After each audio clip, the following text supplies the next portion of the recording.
Somewhere in the United States right now, there is a 44-year-old woman living under a name that isn't hers. She has a life, maybe a job, a routine, neighbors who know her face but not her story. And for 32 years, that was exactly how she wanted it. Her real name is Christina Marie Plante. She was 13 years old when she walked away from Moonlight Drive in Star Valley, Arizona on a Sunday afternoon in May 1994. Telling the people around her she was going to visit a horse. She never came back. No signs of a struggle, no evidence of anything wrong, no body, no witness, no trace. Just a girl who went for a walk and disappeared so completely that for 3 decades no one could find her. Until April 2026, when the Gila County Sheriff's Office announced that investigators had found her. Alive, living under a different name, and completely unwilling to talk about where she'd been. This is one of the strangest missing person cases I've covered, not because of what happened to Christina, but because of what she chose to do and how well she managed to do it. Let's go back to the beginning. Star Valley is a small mountain community in Gila County, Arizona, about 90 miles east of Phoenix. If you've never been to that part of the state, it doesn't look like the flat desert most people picture when they think of Arizona. It's forested, elevated, cooler. The kind of place where people move specifically because they want space and quiet. In 1994, it was exactly that, a low-crime, low-density area where kids walked around outside without anyone thinking twice about it. Christina wasn't living with her biological parents at the time. She was staying with her aunt and uncle. Her uncle Gary Plante, who was her legal guardian and the one who would eventually report her missing. We don't know much about why she wasn't with her parents, and investigators haven't released those details. What the case file does tell us is that Christina was not happy in that house. Later findings, after she was located, confirmed that she was dissatisfied with her living situation. She had reportedly told friends before she disappeared that she wanted to run away. Nobody took that seriously at the time. Teenagers say things like that. It doesn't usually mean anything, but here's the detail that always gets me when I look at this case. Christina had a horse, or more precisely, there was a horse she cared about, and she was devoted to it. The kind of attachment you only really see in kids that age, where the relationship with an animal is one of the most real and steady things in their life, and the horse was the reason she left the house that afternoon. She told people she was going to go check on it. That was her cover story, whether she meant it as one or not. She also had a younger brother. She didn't take him with her. That combination, leaving the horse without making any kind of arrangement for its care and leaving her brother behind, is what made the community resist the idea that she'd left voluntarily. People who knew her said it didn't add up. You don't just walk away from something you love without saying goodbye. You don't leave your little brother. Or maybe you do, if you're 13 and desperate and the plan was made quickly and you just needed to go. On May 15, 1994, at around 12:30 in the afternoon, Christina was seen near her home on Moonlight Drive. She was wearing a white t-shirt, shorts with a red, yellow, and blue pattern, and black sneakers. The weather was warm. The road was quiet. She was heading in the direction of where the horse was kept. Nobody saw her after that. If you've been watching this channel for a while and you want to be here when new developments break, and this case has more layers to it than anything I've covered recently, make sure you're subscribed. I post every update as I find it, and I don't want you catching up late on this one. One thing I want to flag before we go further, the Gila County Sheriff's Office has been deliberate about what it has and hasn't released. The official statement confirming Christina's identification runs to a few paragraphs. It confirms she's alive, confirms the disappearance was voluntary, confirms that a family member helped her, confirms she declined to discuss the intervening years. That's essentially the whole public record, which means a lot of what we can do here is look at what that tells us and think carefully about what it doesn't. Because the gaps in this case are as interesting as the confirmed facts. The initial search was exactly what you'd expect from a community that wasn't used to this kind of thing. Sheriff's deputies from Gila County responded fast. Volunteers organized quickly. Search teams combed the forested areas around Moonlight Drive, including the terrain near the horse enclosure she said she was heading toward. Canine units were brought in. People checked trails, drainage areas, abandoned buildings, everywhere a 13-year-old might go or might have been taken. They found nothing. No clothing, no footprints that led anywhere useful, no indication that anything violent had happened along the route she was believed to have taken. Christina's information was entered into national databases. The National Center for Missing and Exploited Children, NamUs. Missing person flyers with her physical description went up across Arizona and eventually nationwide. Her family posted a $10,000 reward for credible information. Still nothing. Let me add some context here that I think matters. In 1994, the investigative infrastructure for missing children was genuinely limited compared to what exists now. There was no real-time data sharing between state agencies. DNA databases were in their early stages and weren't set up for cross-referencing missing persons the way they are today. If someone left a jurisdiction and stopped using their name, there were very few mechanisms that could follow them. The digital footprint we all leave now, the one that makes it nearly impossible to fully disappear, didn't exist yet. A determined person who got help at the right moment and who stayed disciplined about not surfacing under their real identity had a genuine window to stay gone. Christina used that window. The case went quiet, not because investigators abandoned it, her file stayed open, but because there was simply nothing to follow. No leads, no sightings, no calls that panned out. In the first year or two, local media would occasionally run an update, mostly just to say that she was still missing. Then even that stopped. For most of the decade that followed, and the decade after that, Christina Marie Plante was a name in a database and a face on an old flyer. What nobody understood yet was that she wasn't lost. She had left. This is where the case gets philosophically complicated, and I've been sitting with it for a while now because I'm genuinely not sure how I feel about it. Investigators, after finally locating Christina in 2026, determined that her disappearance in 1994 was voluntary. She left on her own. She wasn't abducted. Nobody forced her. She made a decision, at 13 years old, to walk away from her life in Star Valley and not come back. And she got help doing it. Someone in her family, whose identity hasn't been disclosed publicly, assisted her departure, gave her something, money, a ride, a place to go, some combination of those things, enough to make it possible for a child to vanish and stay vanished. Why did she leave? The official finding is that she was unhappy living with her aunt and uncle, that something about that environment was bad enough that leaving felt like the better option. There's no allegation of abuse in the case record. Investigators didn't uncover criminal conduct in that household, but whatever was going on, there was significant enough that a 13-year-old decided to disappear rather than stay. I keep thinking about what that takes. Not just the decision itself, but the execution.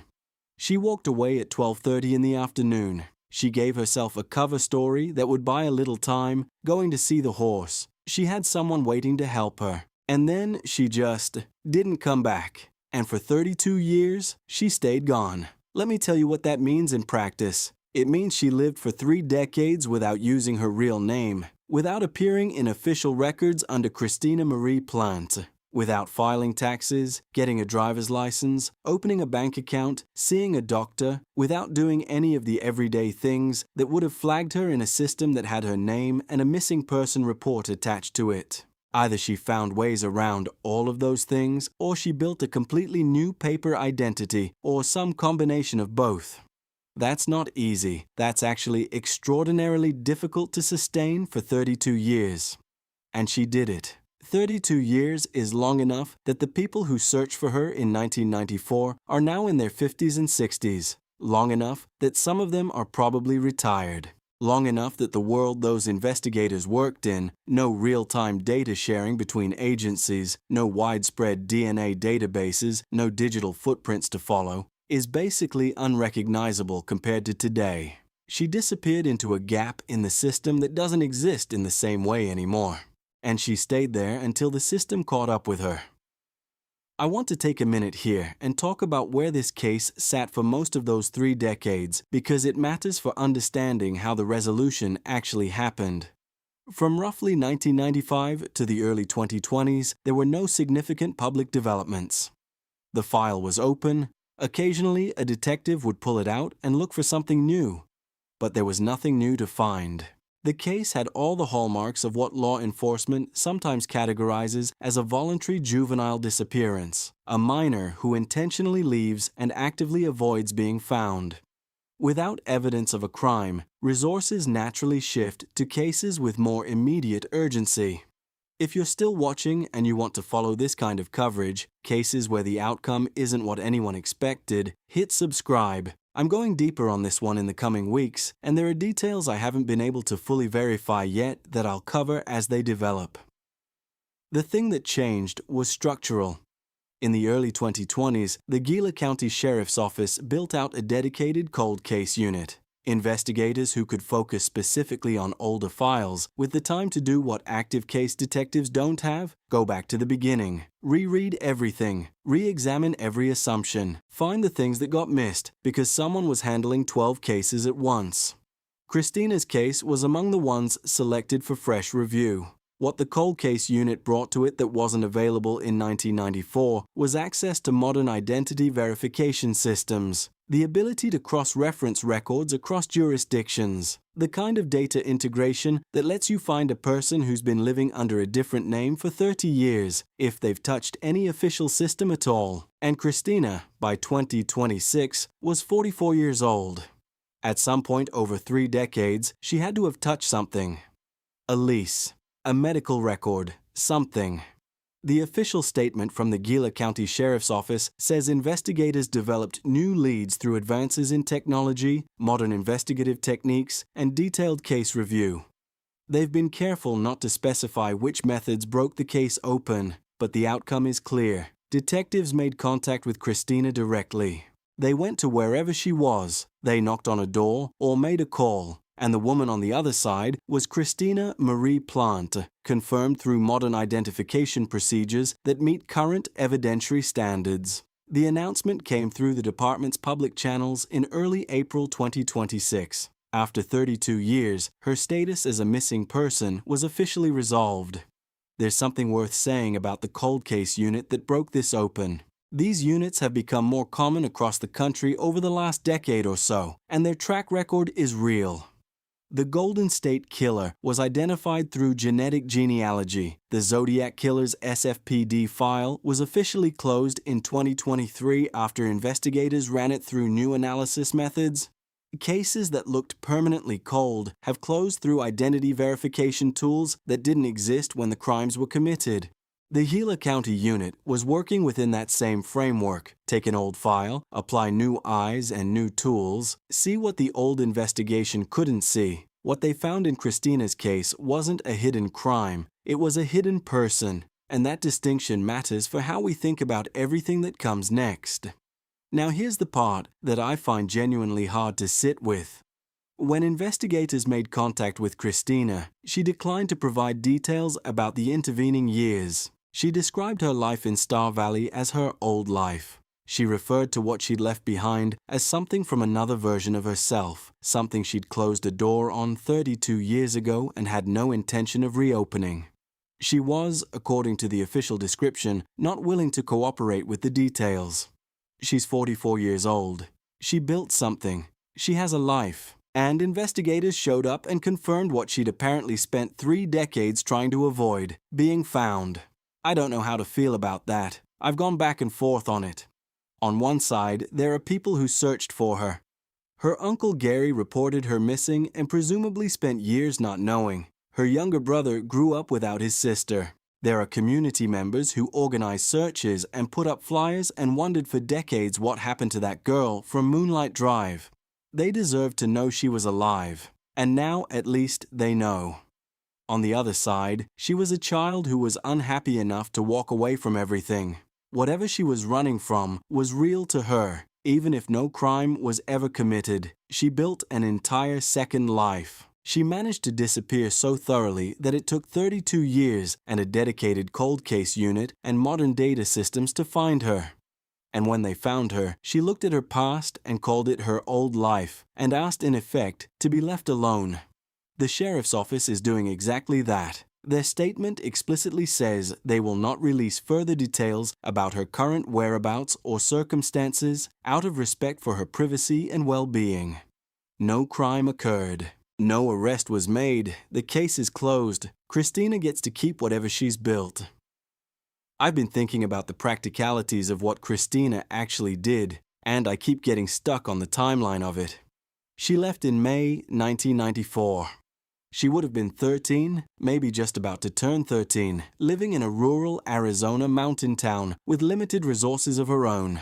To disappear and stay disappeared for 32 years requires, at minimum, somewhere to go immediately after leaving, someone willing to help her get there, some form of money or support in the early period, and then a sustained commitment to building a parallel identity that wouldn't surface in any searchable database. That's a lot for a teenager to navigate, which is why the family member who assisted her is, to me, one of the most interesting pieces of this entire case. We don't know who that person is. Investigators haven't said, and it's not clear they plan to. No crime has been attached to that assistance. Helping a child leave a home, even secretly, isn't necessarily illegal, particularly if the circumstances warranted concern about the child's well-being. But that person made a choice. They knew Christina was unhappy enough to walk away. They helped her do it. And then they watched for 32 years as law enforcement searched for a girl they knew was alive. Whether they ever told anyone, whether they maintained contact with Christina over the decades, whether they're still alive, none of that is public. Let me lay out what we actually know about her case, because there are a few competing interpretations of what happened, and I want to walk through them clearly. The first reading is the straightforward one. This was a voluntary runaway who got exceptional help and exceptional luck. She was unhappy at home. She had someone willing to assist her. She left at a moment that gave her time to get distance before anyone realized she was gone. The cover story, going to see the horse, was simple and believable enough to buy her hours, not minutes. By the time her uncle reported her missing and the search began, she was already somewhere else, and the system of 1994 was not equipped to find her once she stopped being in the immediate search radius. The second reading focuses on the person who helped her. A family member assisted her departure. We don't know who.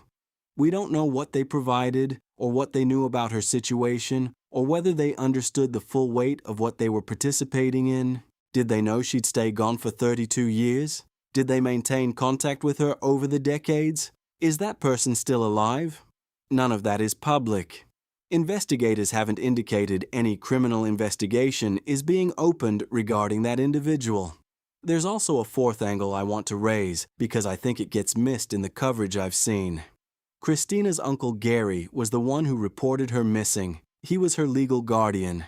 He is, in some version of this story, either a man who genuinely didn't know why she left and spent decades not knowing, or a man who was part of the reason she felt she had to leave. We don't know which.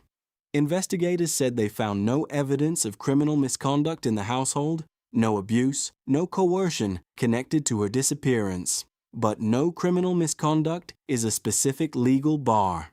It doesn't tell us whether the environment was healthy or stable or kind. It just tells us it didn't rise to the level of a prosecutable offense. Christina called it her old life. That's the clearest thing she communicated when investigators found her. She didn't ask how her uncle was doing. She didn't express relief that people knew she was okay. She called it her old life and, reading between the lines of the official statement, made clear she didn't want to reconnect with it. That's a choice only she can explain, and she chose not to.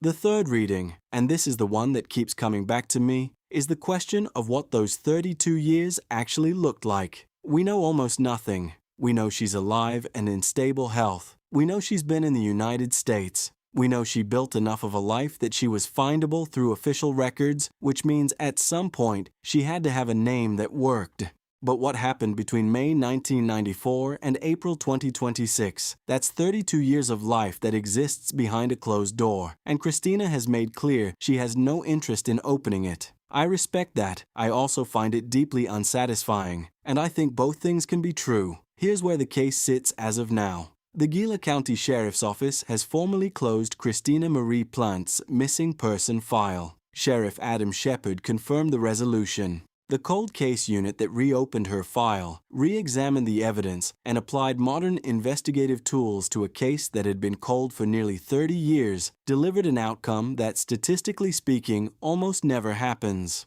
Most long-term missing person cases either stay unsolved or resolve with the discovery of remains. Christina's case resolved with the discovery of a person, alive, who had chosen to leave. I want to take a step back and think about what this case means for the families of other missing people, because I think there's a version of this story that gets told as purely hopeful, and I'm not sure that's the whole truth. The hopeful version is real. A case that was open for 32 years got closed. Modern technology and sustained investigative commitment produced an outcome that nobody thought was coming. Christina is alive. That's not nothing. For anyone following a cold case involving a missing person, the knowledge that cold cases do resolve, that the work matters, is genuinely important. But here's what I keep circling back to. For the people who spent years not knowing, the resolution didn't arrive with a phone call or a reunion. It arrived with a press release saying she'd been found, she was okay, she'd declined to share details, and her privacy would be protected. The family got an answer.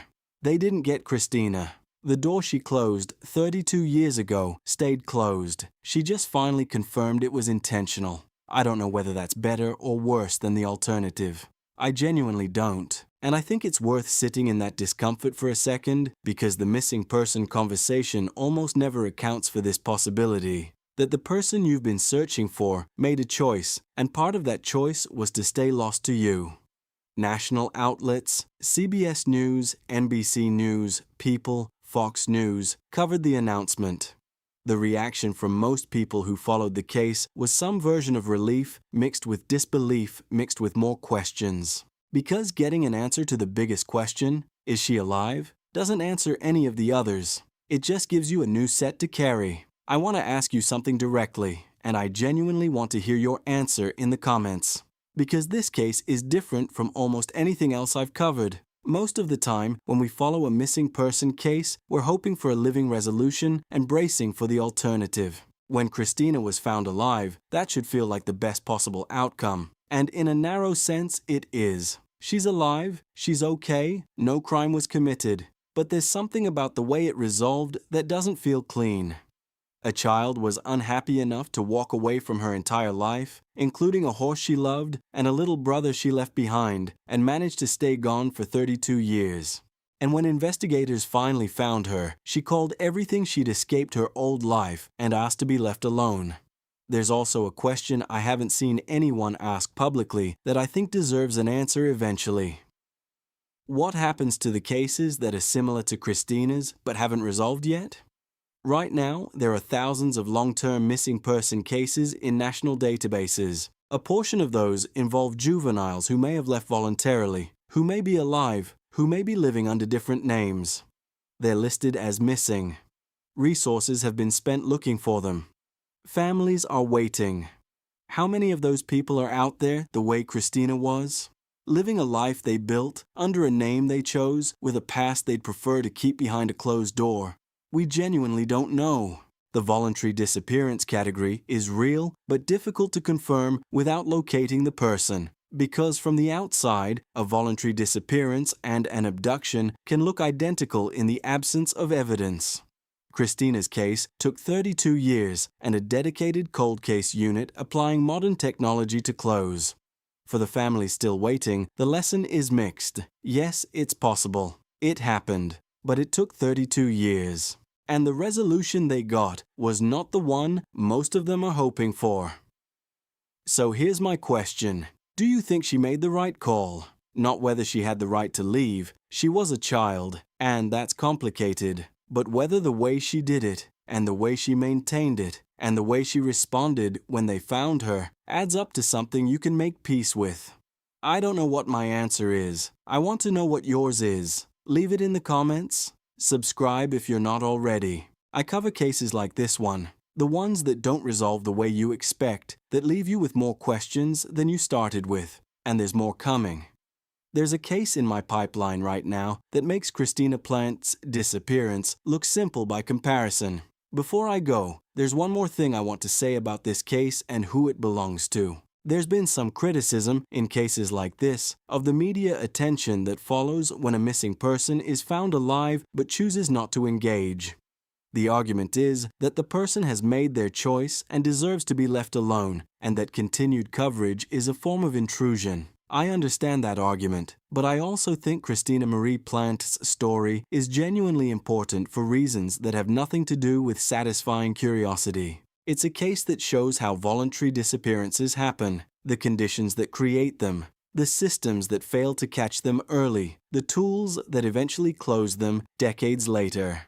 If understanding her story makes one investigator look at a cold case differently, or helps one family understand that no evidence of foul play doesn't always mean the worst, that's worth something. She's 44. She's okay, and whatever she built in the years between Moonlight Drive and the day investigators knocked on her door, that's hers. Moonlight Drive, Star Valley, Arizona, May 15, 1994.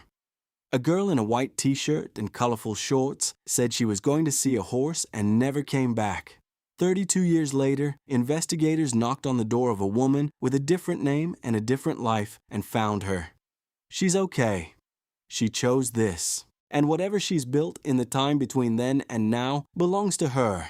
The case is closed. The questions aren't.